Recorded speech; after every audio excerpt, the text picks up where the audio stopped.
Oh. Actually, are you filming already? I am. Oh. I'm filming everything, Jesse. Oh, jeez. Hey there YouTube, Travis here. So tonight Jesse and I finally assembled the bottom end on the Baker's Dozen Honda Hobbit.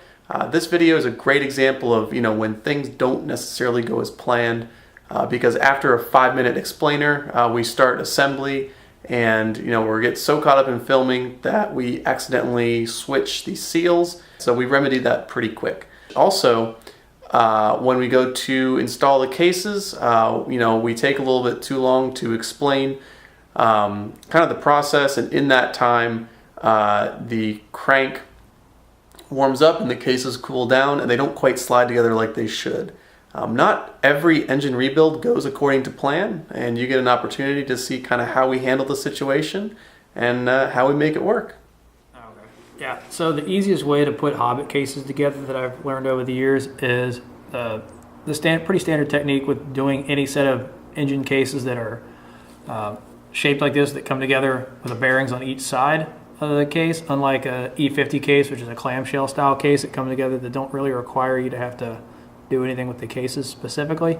But easiest way on these is to actually install the bearings into the cases first and then install the seals into the case after that, and then install the crank into the case. And the reason for that is that I've found that it's a little bit harder to get the bearings, that the tolerance between the cases and the bearings is tighter than the tolerance between the bearings and the crank.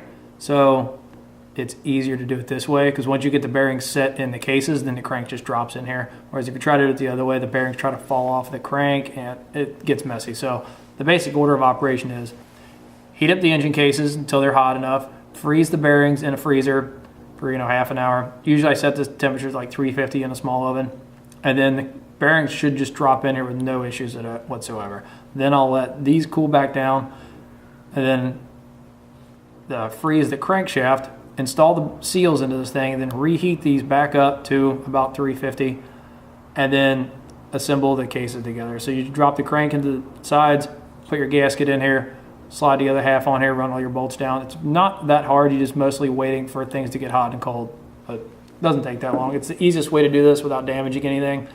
If at any point you have to start hammering on bearings, seals, cases, or crank, then you should probably stop and figure out what's going wrong. Either something going in crooked or something is not hot or cold enough to slide in correctly. Everything should just fall right together without a very minimal effort. The biggest issue when putting cases together is making sure that all the gasket surfaces are clean as possible. I mean, clean them off, make sure there's no old gasket residue on here. These aren't as clean as I need to be. I'm going to clean them up here in just a second. But make sure that they're also flat, so that if you do try not to use power tools when cleaning the gaskets off of these, because the aluminum is really soft, and a lot of times you'll cut or gouge into the aluminum face, sealing surface, way before you actually get the gaskets off. So you end up with an uneven flat surface that kind of tapers off, especially around the edges like this. If you've got a flat power tool and you're coming through here and you're just it'll grind the edges of these things down off really, really badly. Then you have problems with leaking around the edges. You want the edges on these cases to be very crisp, very 90 degrees, very, very perpendicular to each other. And if you go screwing around with power tools, you're going to grind that off and it won't be there anymore. And then you're always going to have a problem with leaking there. If you do that, you can always grind the cases flat again, but that's just so much more work than necessary when you should just not screw them up in the first place. So order of operations is heat cases, freeze bearings, install bearings into cases, install seals into cases. And with the Hobbits, you got to be careful because, and we can show this pretty easily on here, on this side. So the flywheel, not the flywheel, but the stator actually has a recess in it that slides down there and holds the seal in place on this side. But it goes down 10, 15 millimeters. But there's a lip inside of here where you can't push the seal down any further because there's not a sealing surface. So the bearing sits down to like here, and then there's this big gap from here to here where there's nothing in here, and the sealing surface for the seal is actually down here. So you want to make sure that you don't accidentally push your seal in too far because you'll push it well past the point where it's not actually touching the sides here. So you want the seal on these to only go in as far as needed to clear the stator backing plate. No further, because you'll actually push them in here too far. That's the one thing. The other side, you can just make them flush. They're fine. Those on the other side, there's only just a surface here. Just push them until it's flush, and that's it. Yep. And you want to make sure that you don't really have to use any sort of sealant on the outside of the seals. I'm probably going to, just to make sure they don't have on this side, so that it doesn't try to pop out. The other side can't pop out because the stator backing plate's in the way. But we're going to put a little bit of non-hardening anaerobic sealant, Honda Bond, on the outside of the seal, and then lubricate the inside of the seal up with a little bit of grease to make installation easier with the crank. So there's not a whole lot to it, but there's some stuff to make sure you do it right. And then once you actually get it together, you want to make sure that you tighten this thing down in a proper sequence. Don't just run one bolt down, go all the way down and tighten them up. You want to go in kind of a star pattern. And that's anytime you're tightening down a gasket surface like this, especially something that's a regular pattern of bolts like this. And if the crank doesn't get seated in all the way, or, and this happens too, if some reason that the crank is a little bit wider than the case, once you get it all together, you might have to tap on it a little bit with a mallet to get everything to seat correctly, but it shouldn't be having to pound on anything, and it should rotate very smoothly when it's done. Okay, boys and girls, now that we've let our bearings cool down for a little while, and we have let our engine cases heat up for a little while, we should be able to drop these in here pretty easily. So you want to make sure you grab these with something that's not going to burn you, and these should just drop right in here. Both sides of these things are, they'll just drop right in here. If they start going in a little bit crooked, stop, make sure that do not hit them. They're not supposed to be hit. So they're going in a little bit crooked, so do not hit them to make them go in crooked. So should be able just to pick it up. This is cold, so I don't have to grab the gloves, but it should slide right in there, and you don't have to force it. Outstanding. Quit hammering on things. That was my major lesson of the day. So then we're going to let these cool down a little bit. We're going to install the seals into them, and then we're going to heat them back up, and then we're going to drop the crank together and actually assemble the cases. So it's a couple steps, and it takes a while, but it's better than beating on stuff, and it runs a hell of a lot smoother for a lot longer. So, okay, so the easiest way to do this is once you get the bearings installed and the cases cool back down, is to install your seals. It's going to be a lot easier than trying to install the seals with the crank in the way. So for the clutch side, I'm actually going to put a little bit of like Honda Bond, Yamaha Bond on the outside of the seal. And it's just a little bit of added protection to help keep from ever pushing the seal out of the case. On the flywheel side, it keeps it from coming out of there using the back of the stator. But on this side, there's nothing really keeps it in place. I actually had made an installation tool for these a long time ago. So let me grab a little bit of grease.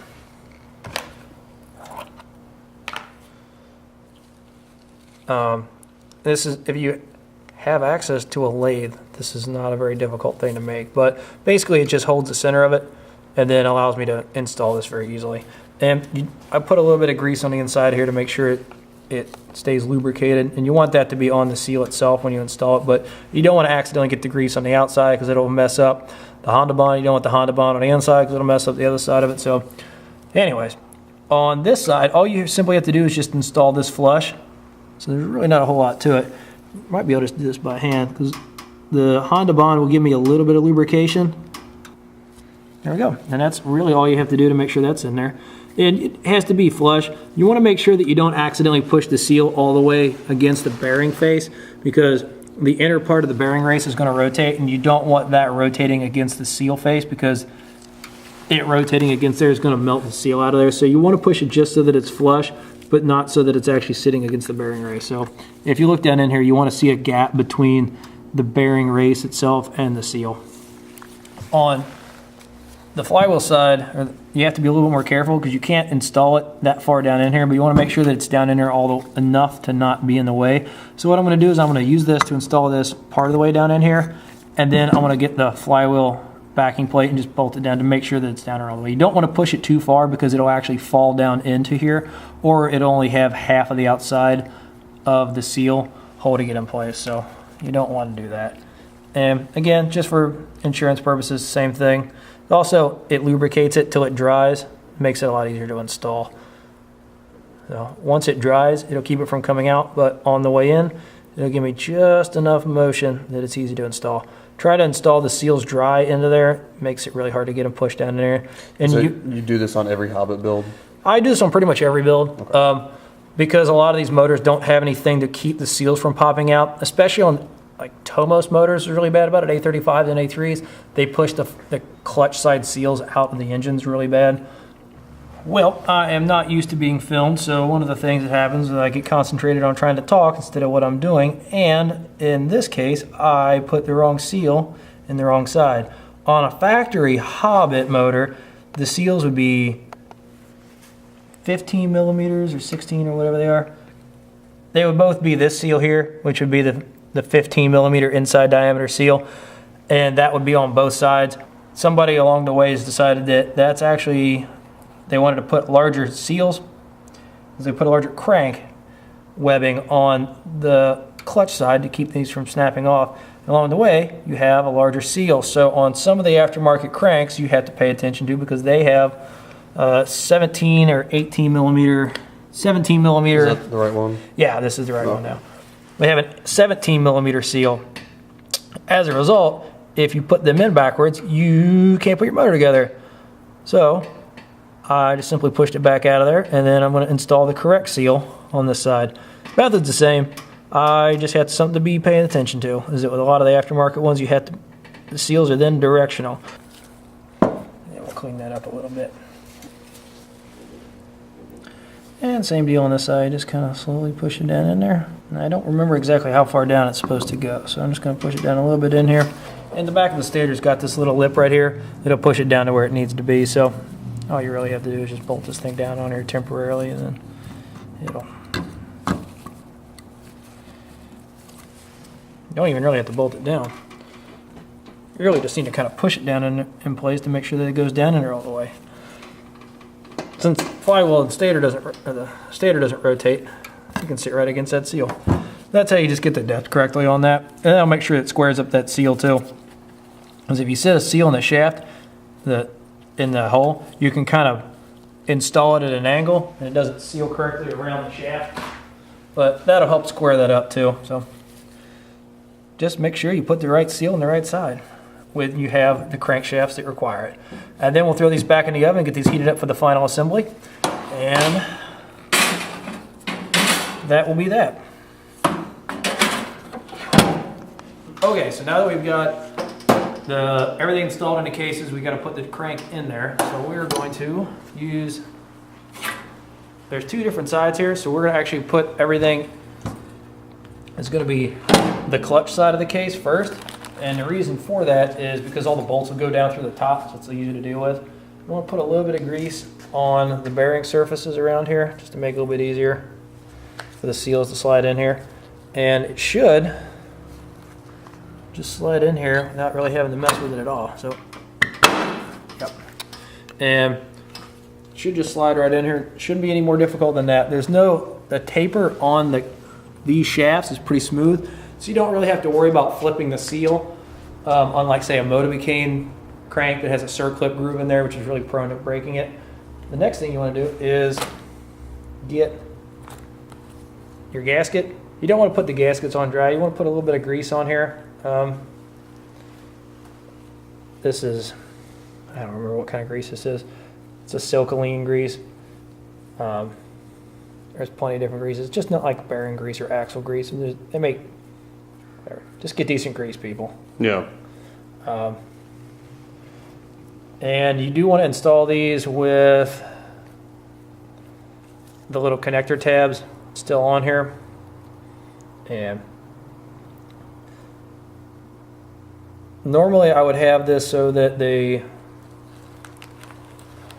locator pins would be in the right spot, but the locator pins on Hobbit cases are a lot longer on one side than the other, so they don't really make things more difficult than necessary. So want to do this, I'll put like that, so that we get, and the grease will kind of help hold this in place too. So, and then you can simply just, Oh, we lost the gasket. yep. I was trying to hold it in place.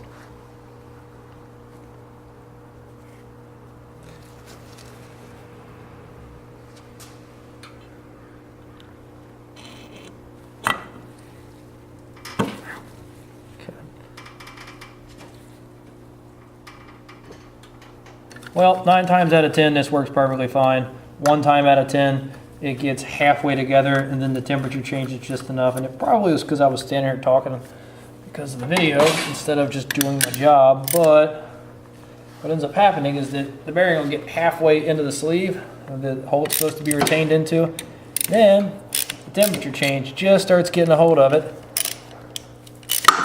and it locks into place. And we didn't have to go too much further, but so if you absolutely have to, you can use the case bolts if it's close enough to draw the case together. But Sounds like it just went there a little bit. yeah, it's gonna move. You want to do it very gentle, back and forth, like a quarter turn at a time. You want to kind of make a star pattern when you're doing this, and it'll draw the bolts. It's not the best way to do this. It's not my preferred method. My preferred method is just to slide it together when everything is the right temperature. But if you don't get it down on it the first time, it gets half hung up, and then it stops. And then you got a problem because it's stuck halfway, and then you got to go through all the effort to get it back apart. But once you do this, it puts a lot of stress on the inner race of the bearing versus the outside of it, so then you got to relieve the cases. That popping noise you're hearing is the bearing slowly sliding into the case half as I tighten down the bolts. But once you've done that, this thing's not going to want to rotate very smoothly. Which if it would have gone down on there the way it was supposed to, everything would have been nice. It would have cooled down to the correct temperature, and the crankshaft would have rotated freely. This isn't going to rotate freely because it's got a lot of pressure on the bearing, because the inner and the outer race get slid apart, and it causes just enough friction that it makes everything not want to work very well. So this is one of the few times, if you're going to hit the end of a crankshaft, do it with a rubber mallet. Otherwise, and I'm going to do this a couple times, try to get that bearing inner race to seat correctly, because right now it's really hard to turn. But you can hit it a handful of times and it'll start loosening up. So, and you can actually start getting this to free up. So, it will do this, but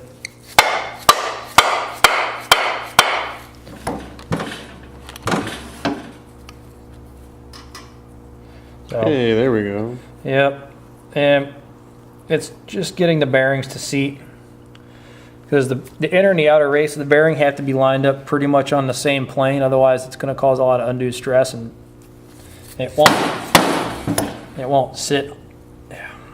But so when you're putting cases together like this, that's why I always try to do the heating, cooling techniques first.